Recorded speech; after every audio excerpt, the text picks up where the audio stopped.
우리 그리스도인들은 하나님의 말씀을 믿는 사람들입니다. 성경 말씀을 붙들고 살아가는 사람들입니다. 그래서 오늘 하루도 하나님의 말씀과 함께 시작을 해봅시다. 그러면 하나님께서 도와주실 것입니다. 먼저 사도신경으로 우리의 신앙을 고백하겠습니다. 나는 전능하신 아버지 하나님, 천지의 창조주를 믿습니다. 나는 그의 유일하신 아들 우리 주 예수 그리스도를 믿습니다.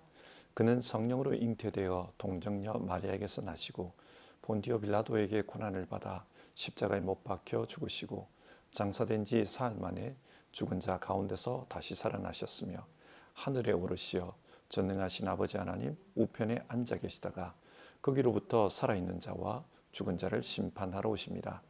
나는 성령을 믿으며 거룩한 공교회와 성도의 교제와 죄를 용서받는 것과 몸의 부활과 영생을 믿습니다. 아멘.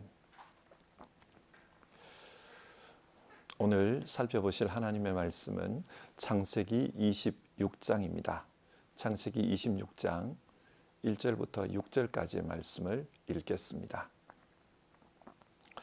일찍이 아브라함 때에 그 땅에 흉년이 든 적이 있는데 이삭 때에도 그 땅에 흉년이 들어서 이삭이 그랄의 블레셋 왕 아비멜렉에게로 갔다. 주님께서 이삭에게 나타나셔서 말씀하셨다. 이집트로 가지 말아라. 내가 너에게 살라고 한 이 땅에서 살아라. 네가 이 땅에서 살아야 내가 너를 보살피고 너에게 복을 주겠다. 이 모든 땅을 내가 너와 너의 자손에게 주겠다. 내가 너의 아버지 아브라함에게 맹세한 약속을 이루어서 너의 자손이 하늘의 별처럼 많아지게 하고 그들에게 이 땅을 다 주겠다. 이 세상 모든 민족이 내 씨의 덕을 입어서 복을 받게 하겠다. 이것은 아브라함이 나의 말에 순종하고 나의 명령과 나의 계명과 나의 율례와 나의 법도를 잘 지켰기 때문이다. 그래서 이삭은 그랄에 그대로 머물러 있었다. 아멘. 우리는 세상에서 많은 문제를 만납니다. 사람마다 경험하는 문제는 다 다르지만 삶에 문제가 없는 사람은 없습니다. 그리고 대부분의 사람들은 일생을 살며 한 가지가 아니라 여러 가지 문제를 경험합니다. 그래서 느낌으로는 늘 문제를 가지고 살아가는 것 같습니다. 성경은 이런 우리를 향해 하나님은 자기 백성을 보호하시는 분이라고 말씀합니다. 오늘 살펴볼 창세기 26장은 믿음의 사람 이삭이 문제를 만난 이야기입니다. 이삭이 어떤 문제를 만났습니까? 첫 번째로 큰 흉년을 만났습니다. 오늘날로 말하면 세계적인 경제 위기였습니다. 본문 1절을 보면 이 흉년은 아브라함 때에 있었던 흉년과 같은 그런 흉년이라고 합니다. 아브라함은 그런 흉년이 발생하자 이집트로 피난을 갔습니다. 그처럼 이삭도 이집트로 피난 가려고 합니다. 그런데 이삭이 살던 가나안 땅에서 이집트로 가려고 하면은 그랄 땅을 지나야만 했습니다. 그랄 땅을 지나가고 있을 때 하나님께서 이삭에게 나타나셨습니다. 그리고 이삭에게 가나안 땅을 떠나지 말라 그렇게 말씀했습니다. 왜 떠나지 말라고 하십니까? 가나안 땅은 아브라함의 후손들에게 주기로 약속한 땅이라는 것입니다. 그래서 이 약속의 땅을 떠나지 말고 계속해서 머물러 있으면 하나님께서 아브라함에게 약속한 그 복을 이삭에게 주겠다고 합니다. 당시 이삭은 경제 위기 속에서 하나님을 믿고 따를 것이냐 아니면 인간적인 방법을 따라 풍요로운 이집트로 내려갈 것이냐 그 선택의 기로에 서 있었습니다. 두 번째로 이삭이 만난 문제는 가정과 관련이 있습니다. 7절을 보면 그랄 사람들이 이삭에게 와서 이렇게 물었다는 겁니다. 그 여인은 누구요? 이삭의 아내 리브가가 아름다웠기 때문에 그랄 사람들이 리브가에 대해서 질문했습니다. 그 사람은 누구요? 이 질문을 받으면서 이삭은 직감했습니다. 어쩌면 이 리브가 때문에 죽을 수도 있겠구나. 이 땅 사람들이 나를 죽이고 리브가를 차지할 수도 있겠구나. 이삭은 두려웠습니다. 그래서 거짓말을 합니다. 어떤 거짓말을 합니까? 7절을 보면 이 여인은 나의 누이요. 자신의 아버지 아브라함이 했던 것과 똑같은 거짓말을 이삭도 하고 있습니다. 험한 세상 속에서 상처받고 어려움을 당하면 위로를 받을 수 있는 곳이 바로 가정입니다. 가정으로 와서 위로를 받습니다. 그런데 그 가정이 내가 살고 있는 세상으로부터 위협을 받고 있습니다. 그런데 이삭이 당하고 있는 이 가정의 위기를 좀 더 깊이 살펴보면 이것은 외부적인 요인으로 인한 위기입니다. 부부간에 갈등이 생겨서 생겨난 내부적인 그런 위기가 아니고 외부적인 요인에 의해서 생겨난 위기입니다. 비교해 보면 한국의 학생들이 학교 폭력 때문에 큰 어려움을 겪고 있다고 합니다. 언젠가부터 학교에서 왕따 문화가 있었습니다. 일부 거친 아이들이 약한 아이들을 왕따시키고 괴롭혔습니다. 그리고 이제는 이 괴롭힘이 학교 폭력으로 이어지고 있는 겁니다. 학교 폭력 때문에 어떻게 할 수가 없어서 자살하는 아이들도 생겨나고 있습니다. 이것은 가정 내부에서 생겨난 문제가 아닙니다. 외부로부터 생겨난 문제입니다. 그런데 그로 인해 한국의 가정들이 큰 어려움을 겪고 있습니다. 이삭도 지금 이런 성격의 어려움, 외부적인 요인으로 인한 가정의 어려움을 겪고 있는 겁니다. 세 번째로 이삭이 겪고 있는 문제는 그 지역 사람들로 인한 문제입니다. 12절을 보면 이삭이 그랄 땅에서 농사를 지었다고 합니다. 농사를 지을 때가 언제냐? 성경은 그 해라고 합니다. 여기서 말하는 그 해란 흉년이 들었던 바로 그 해입니다. 그 해에 농사를 지어서 100배의 수확을 거두어 들였습니다. 농사만 잘 된 것이 아닙니다. 소떼와 양떼도 많이 불어났다고 합니다. 자, 생각해 보십시오. 다른 사람들은 지금 흉년이 들어서 다들 힘들어하고 있는데 이삭은 그 해에 큰 풍년, 100배나 되는 수확을 거두어 들였습니다. 소와 양도 많이 늘어났습니다. 재산이 늘어난 겁니다. 그러자 그 땅 사람들이 이삭을 시기하고 질투합니다. 이런 시기와 질투는 구체적인 행동으로 이어지는데요. 그것은 바로 이삭의 우물을 메우는 것이었습니다. 강수량이 많지 않은 지역에서 농사도 짓고 또 가축을 기르려고 하면 이 우물이 필수적입니다. 그런데 사람들이 그 우물을 메워버렸습니다. 지금 이삭은 다른 사람과의 관계, 사회생활에서의 문제 때문에 생존의 위협을 받고 있는 것입니다. 자, 이 상에서 보면 이삭은 지금 경제적인 위기를 만났습니다. 그런데 그런 경제적인 위기 앞에 세상의 방법을 따를 것인가, 하나님의 방법을 따를 것인가, 신앙적인 시험을 받고 있습니다. 또 이삭은 가정적인 위기를 만났습니다. 뿐만 아니라 사회생활에서도 문제가 생겼습니다. 이렇게 보면 이삭은 경제적인 문제, 신앙적인 문제, 가정의 문제, 사회생활의 문제, 이런 다양한 문제들을 가지고 살아가고 있는 겁니다. 자, 그러면 이런 다양한 문제를 만났을 때 믿음의 사람 이삭은 어떻게 행동했습니까? 오늘 성경은 우리에게 이것에 대해 말씀하고 있는 것입니다. 그리고 우리도 세상 살면서 이런 문제를 만났을 때 이삭처럼 행동해서 문제를 극복해야 한다. 하나님은 그것을 우리에게 교훈하고 계시는 것입니다. 첫 번째로 이삭은 하나님의 보호하심을 믿고 믿음으로 대응하며 살았습니다. 하나님께서 이삭에게 말씀하신 해결책은 하나님의 약속을 믿고 그 땅에 머물라는 것이었습니다. 그러면 아브라함에게 약속한 그 복을 이삭에게 주겠다고 하셨습니다.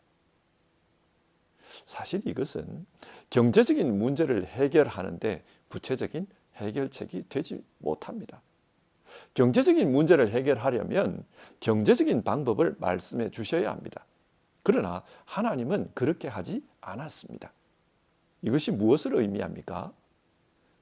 신앙인은 무슨 문제를 만나든지 하나님을 믿고 믿음으로 대응하라는 것입니다. 믿음으로 대응하는 것, 이것이 특별한 해결책이 아닐 수 있습니다. 그러나 믿음으로 행동하면 하나님께서 문제를 해결해 주십니다. 흔히들 썬데이 크리스찬이라는 용어를 사용합니다.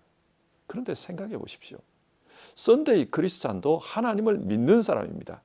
그래서 주일에는 하나님께 나아가 예배하고 있습니다. 그런데 문제는 세상에서 어려움을 만났을 때 믿음보다는 세상적인 방법을 따른다는 것입니다.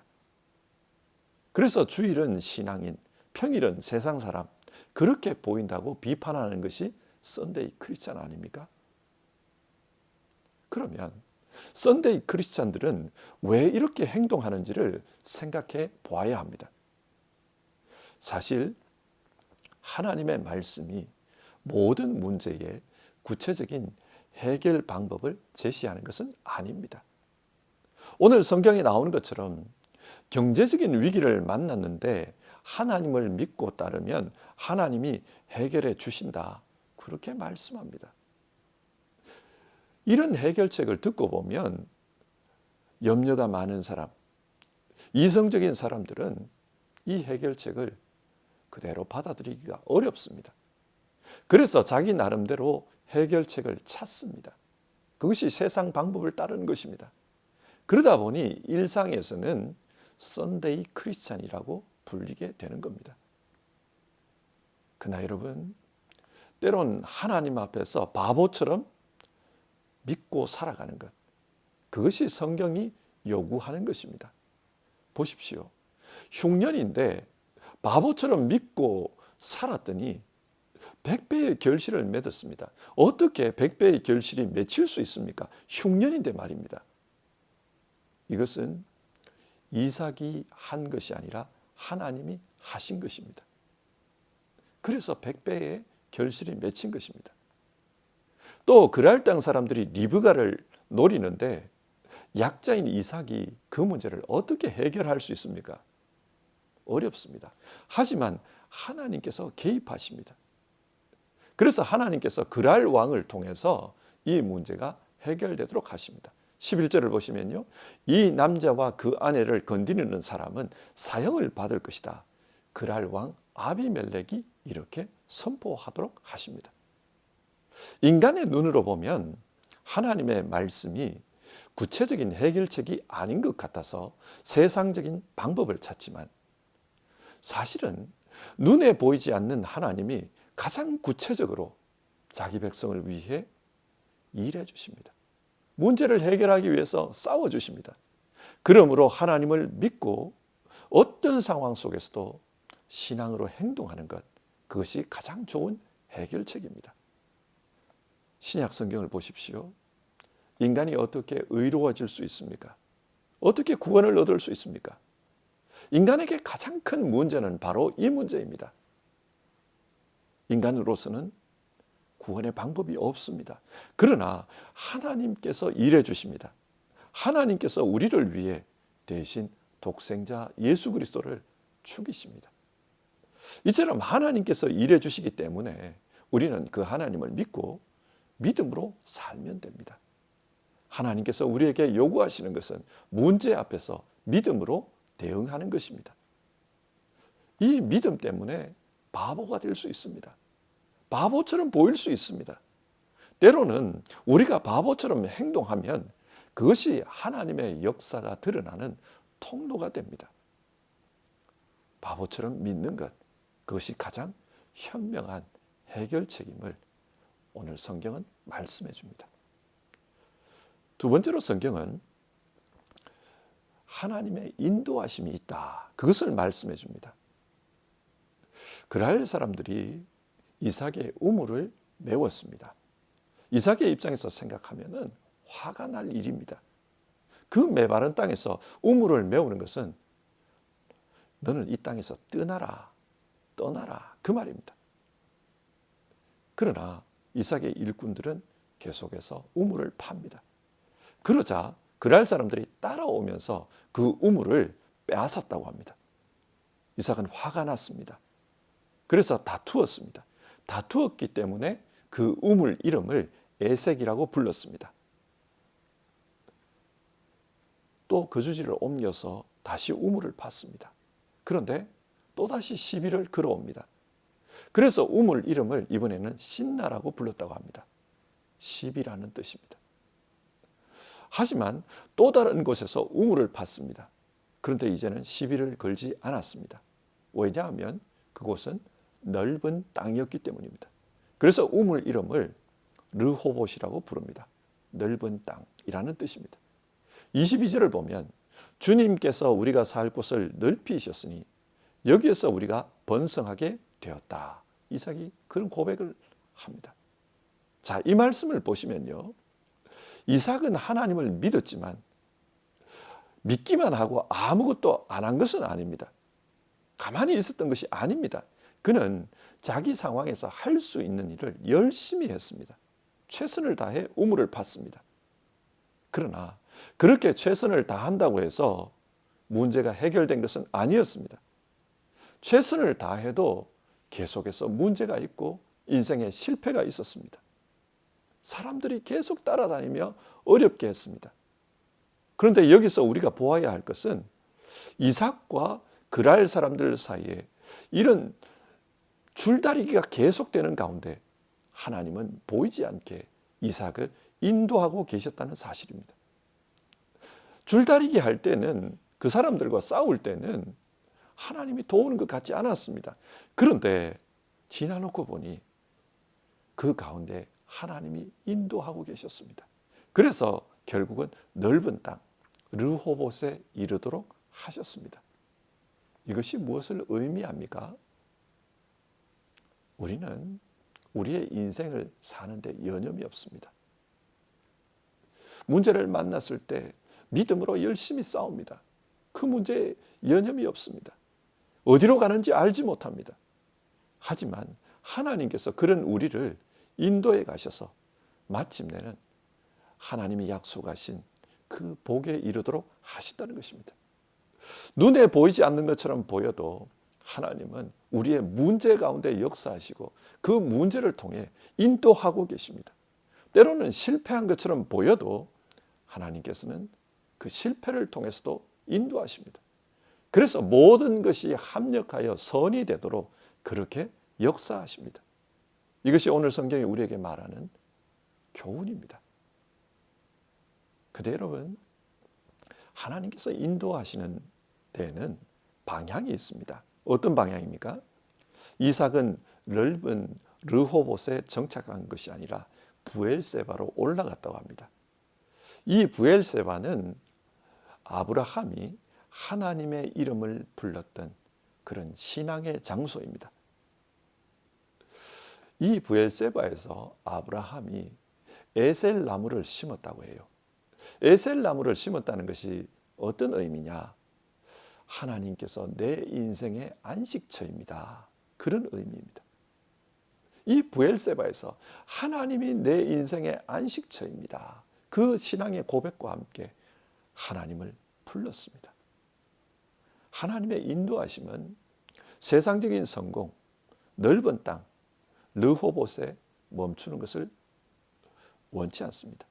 하나님의 인도하심은 우리가 영적으로 하나님의 땅, 하나님의 안식이 있는 곳, 영원한 안식이 있는 곳, 그런 곳으로 인도하시는 것입니다. 여러분 생각해 보십시오. 누가복음 16장에 부자와 거지 나사로 비유가 나옵니다. 부자는 번성했습니다. 성공했습니다. 그런데 그의 영혼은 지옥으로 떨어지고 맙니다. 불구덩이 속으로 떨어졌습니다. 여러분, 우리의 인생이 번성하고 성공하고 그러나 그 영혼이 지옥으로 떨어지면 무슨 의미가 있겠습니까? 하나님의 인도하심은 분명한 방향이 있습니다. 하나님은 우리가 하나님 나라를 향해 나아가도록 그렇게 인도해 가십니다. 그래서 우리는 신앙의 싸움 가운데 하나님께서 우리를 하나님 나라로 이끌어 가신다. 그것을 볼 수 있어야 합니다. 자, 이렇게 믿음으로 문제 앞에서 믿음으로 대응하고 하나님의 인도하심을 믿고 그렇게 하나님을 따라가니까 어떤 결과가 주어집니까? 26절에서 33절을 보면요. 그랄 사람들이 이삭을 찾아와서 평화 조약을 맺자고 제안을 합니다. 이들이 이렇게 요구하는 이유가 무엇인가? 28절을 보면요. 우리는 주님께서 당신과 함께 계심을 똑똑히 보았습니다. 그래서 우리는 우리와 당신 사이에 평화 조약을 맺어야 하겠다고 생각합니다. 지금 그랄 사람들이 이삭을 두려워합니다. 두려워하는 이유는 하나님이 그와 함께 한다는 거예요. 그래서 이삭에게는 복이 주어지고 자기들에게는 어려움이 주어진다는 것을 알았습니다. 그래서 이 이삭과 평화로운 관계를 가져야 그래야 자기들도 산다는 것을 알게 된 것입니다.